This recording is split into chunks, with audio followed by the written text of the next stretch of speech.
গাজার একটা শিশু বলছে, আমাদের মরতে হবে, আমাদের জান্নাতে যেতে হবে, কারণ পৃথিবীতে আমাদের জন্য কোনো খাবার নেই, জান্নাতে গেলে আমরা খাবার পাবো। এই কথা শুনে সারা বিশ্ব থমকে গেল।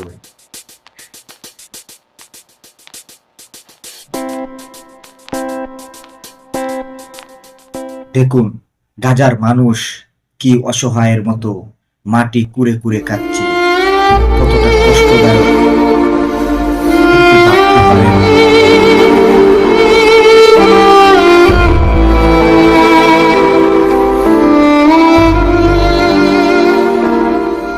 দেখুন, এক ভাই আরেক ভাইকে দেখাচ্ছে,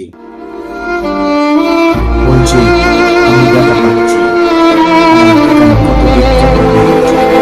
তখন এক ভাই বড় বড় ভাই তার ছোট ভাইকে বলছে, আরে আমাদের তো মা বাবা নাই। এই কষ্ট মনে করে সে চিৎকার দিয়ে কাঁদছিল। গাজাবাসীকে আমরা মুক্ত করতে চাই, সারা পৃথিবী এক হয়ে গাজাবাসীর পাশে দাঁড়ায়।